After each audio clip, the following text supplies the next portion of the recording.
మనకు కనిపిస్తూ ఉంది. గవర్నమెంట్ ఆధీనంలో గనుక మద్యం షాప్స్ ఉంటే మద్యం మీద, మద్యం అమ్మకాల మీద నియంత్రణ ఉంటుంది. కానీ ప్రైవేట్ పరం చేస్తే ఇవన్నీ విచ్చలవిడిగా మద్యం అమ్మకాలు ఈ రాష్ట్రంలో పెరిగిపోవడానికి ఆస్కారం ఉంది.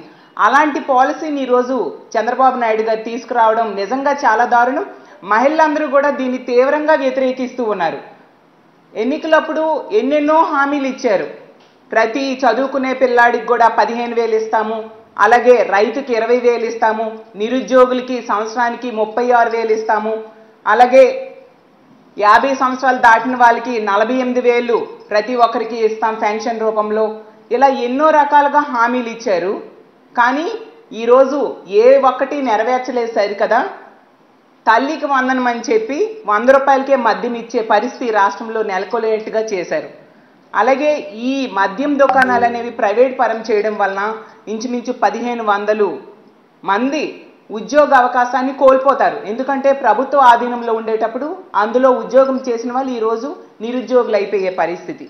అలాగే తీసుకుంటే ఈరోజు రాష్ట్రంలో ఫీజులు పెరిగాయి, స్కూల్ ఫీజులు పెరిగాయి, కాలేజ్ ఫీజులు పెరిగాయి, అలాగే బియ్యం ధరలు పెరిగాయి, పప్పుల ధరలు పెరిగాయి, విద్యుత్ ఛార్జీలు పెరుగుతున్నాయి. అన్ని రకాలుగా ధరలు పెంచేసి మద్యం మాత్రం 99 రూపాయలకే క్వార్టర్ ఇస్తామని చెప్పి ఇష్టం వచ్చినంత తాక్కోండి, మీ కుటుంబం ఏమైపోయినా పర్వాలేదు అన్నట్టుగా ఈ చంద్రబాబు నాయుడు గారి ప్రభుత్వం ఉంది. మహిళా సంఘాలు ఎంతగా వ్యతిరేకిస్తున్నా కూడా ఎందుకు మీరు ఏ ఉద్దేశంతో ఎవరికి బెనిఫిట్ చేయడానికి మీరు ఈ పాలసీని తీసుకొచ్చారు అనే విషయం ఈ రాష్ట్ర ప్రజలందరికీ క్లియర్గా అర్థమవుతుంది. ఎందుకంటే మనం తీసుకుంటే ఈ లిక్కర్ సిండికేట్ల ద్వారా ముడుపుల కోసం ఈ ప్రభుత్వం ఇలాంటి మద్యం పాలసీని, కొత్త పాలసీని తీసుకొచ్చిందనే విషయం రాష్ట్ర ప్రజలందరికీ కూడా క్లియర్గా అర్థమైంది. ఎంత ఘోరం అంటే షాపింగ్ మాల్స్ లాగా లిక్కర్ మాల్స్ తీసుకొస్తారంట. అంటే తాగినంత తాగండి, ఏమైపోయినా పర్వాలేదు. ఈ రాష్ట్రంలో ఈ మద్యపానం ఎక్కువైపోవడం వల్ల మళ్ళీ మహిళల మీద అత్యాచారాలు, హత్యలు మరింతగా పెరిగిపోతాయి. అవేమీ అవసరం లేదు, తాలిబొట్లు తెగిపోయినా పర్వాలేదు. కానీ రాష్ట్ర ప్రభుత్వంలో పెద్దలకి ఈ సిండికేట్ ద్వారా వచ్చే ముడుపులు అందితే చాలు అన్న టైపుగా ఉంది. గతంలో మనం చూసాం జగన్మోహన్ రెడ్డి గారి ప్రభుత్వంలో ఎంత చక్కగా మద్య నియంత్రణ చేశారు. ప్రభుత్వ ఆధీనంలో మద్యం షాప్స్ రన్ చేయడం జరిగింది, మనందరం కూడా చూడడం జరిగింది. జగనన్న ముఖ్యమంత్రి అయ్యాక 43,000 బెల్ షాప్స్ని తొలగించడం జరిగింది.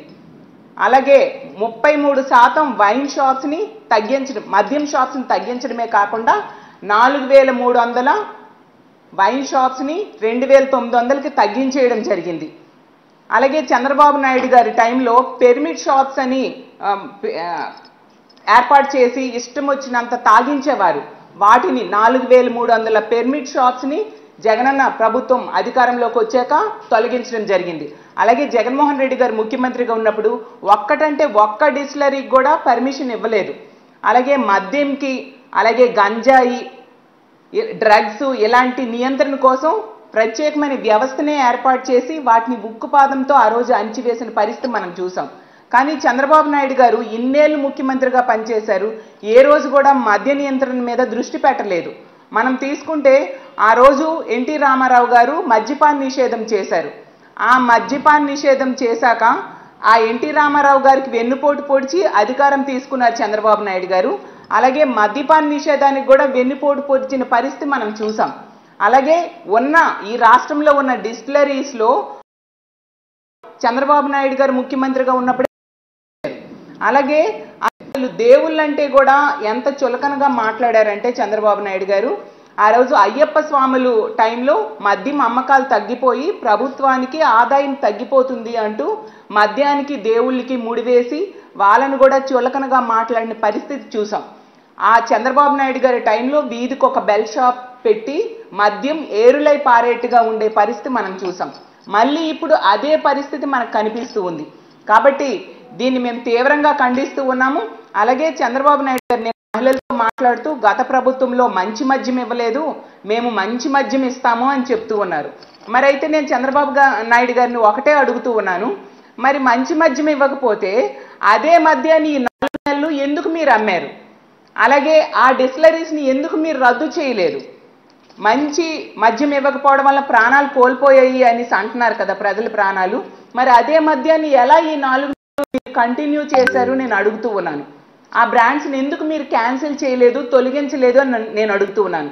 చంద్రబాబు నాయుడు గారికి ముందు నుంచి కూడా అబద్ధాలు చెప్పడంలో అందవేశని చెయ్య. కాబట్టి ఈ మద్యం విషయంలో కూడా ప్రజలు మభ్యపెట్టడానికి ట్రై చేస్తూ ఉన్నారు. ఈ రాష్ట్రంలో ఉన్న మహిళలందరూ కూడా దీన్ని తీవ్రంగా వ్యతిరేకిస్తూ ఉన్నాము. ఇలాంటి పాలసీ వలన తాగడం అనేది ఎక్కువైపోతుంది, మద్యం అమ్మకాల మీద నియంత్రణ ఉండదు, ఈ రాష్ట్రంలో క్రైమ్ రేట్ పెరిగిపోయే పరిస్థితి ఖచ్చితంగా కనిపిస్తూ ఉంది. అలాగే సిండికేట్ల చేతుల్లోకి వెళ్ళిపోయి విచ్చలవిడిగా మద్యం అమ్మకాలు రేట్స్ పెరిగిపోయే పరిస్థితి ఉంది. కాబట్టి దీన్ని అంతటినీ కూడా మేము తీవ్రంగా వ్యతిరేకిస్తూ ఉన్నాము. రానున్న రోజుల్లో వీళ్ళు పాత పాలసీ గవర్నమెంట్ ఆధీనంలోనే ఉండి మద్యం షాప్స్ రన్ అయ్యేట్టుగా చేయకపోతే కనుక మా వైఎస్ఆర్ కాంగ్రెస్ పార్టీ మహిళలందరూ సపోర్ట్తో పెద్ద ఎత్తున ఉద్యమం తీసుకొచ్చేట్టుగా ముందుకు వెళ్తామని తెలియజేసుకుంటూ ఖచ్చితంగా ఈ రాష్ట్ర ప్రభుత్వాన్ని కోరుతున్నాము, ఇలాంటి చెత్త పాలసీని తొలగించండి, పాత పద్ధతిలోనే మద్యం సరఫరా చేయండి అని తెలియజేసుకుంటూ సెలవు తీసుకుంటున్నాను.